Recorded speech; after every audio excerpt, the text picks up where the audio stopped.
आज आपण इथे वंचित बहुजन आघाडी सातारा शहर आताच नगरपालिकेची निवडणूक जाहीर होत आहे। त्यासाठी आपण सर्वांना आवाहन केले होते की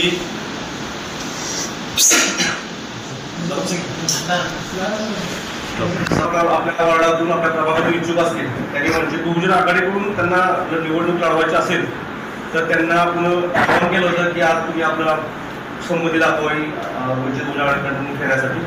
त्यासाठी आपण आज मीटिंग घेतली होती। त्या मीटिंगसाठी आपले जिल्ह्याचे कायदेशीर सल्लागार ॲडव्होकेट दयानंद माने सर उपस्थित राहिले, तसेच जिल्ह्याचे युवक जिल्हा अध्यक्ष अमरजी कांगवाले उपस्थित आहेत व सर्व आपले माझे वंचित बहुजन सातारा शहराचे सर्व उमेदवार व पदाधिकारी उपस्थित त्या सर्वांचे पहिले आभार मानतो। आता इथून पुढे 2 मिनिटं आपले जिल्ह्याचे ॲडव्होकेट दयानंद माने सर थोडंसं सगळ्या नगरपालिका, नगरपंचायती आणि महानगरपालिका यांच्या होऊ घातलेल्या निवडणुकांमध्ये वंचित बहुजन आघाडीच्या वतीनं सगळ्या निवडणुका या मोठ्या ताकदीनं लढवण्याचं पक्षाचं धोरण आहे। त्याप्रमाणे पक्षाचे आदेश आलेले आहेत।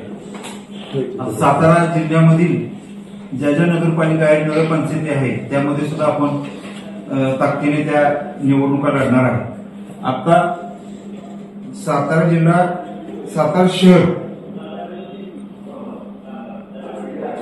सातारा शहराची जी नगरपालिका आहे त्या नगरपालिकेसाठी प्रभाग रचना लावलेली आहे। अजून काही फायनल झाली नाही, पण आम्ही मात्र वंचित बहुजन आघाडीने आतापासूनच तयारी सुरू केलेली आहे। त्यासाठी इच्छुक उमेदवारांच्या मुलाखती आज घ्यायच्या होत्या आणि आज जे इच्छुक आहेत त्यांना बोलवलं होतं। त्यापैकी बरेचसे लोक आलेले आहेत। जवळजवळ 17 जणांनी इथं संमती दिलेली आहे की आम्ही निवडणूक लढण्यास इच्छुक आहे म्हणून।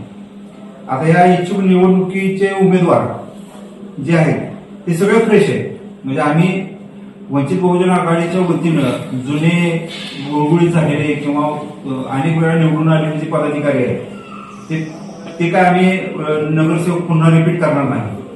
वंचित बहुजन आघाडीच्या वतीने नव्या लोकांना संधी दिली जाईल, जेणेकरून शहराचा विकास नव्या जोमाने, नव्या पद्धतीने, तजेलदार पद्धतीने व्हावा अशी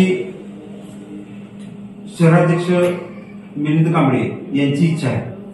आणि त्यांच्या इच्छेप्रमाणे म्हणा किंवा सातारकरांच्या इच्छेप्रमाणे लोकांच्या मनात पण तेच आहे की नवीन फ्रेश उमेदवार द्यावे।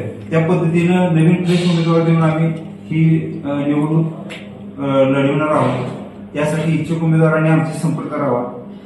वेगवेगळ्या जे पक्ष आहेत, ज्या संघटना आहेत, त्यांची सुद्धा आम्ही संपर्क करणार आहे आणि सगळ्यांची मोठ बांधून ही सातारा नगरपालिकेची निवडणूक आम्ही लढवणार आहोत। बहुजन आघाडीच्या सातारा शहरामध्ये पहिल्यांदा इलेक्शन खेळून आपण निवडून आणू शकतो ही अशी एकमेव जागा आहे प्रभाग क्रमांक 8। तिथून 100% तिथे आपलं लोकसंख्या आपला एसी वार्ड असल्यामुळे आपली लोकसंख्या आहे। आणि माझं कार्य 5 वर्ष झालं मी तिथे कार्य करतोय। माझा रक्षाबंधनचा कार्यक्रम तुम्ही पाहिला असेल आता।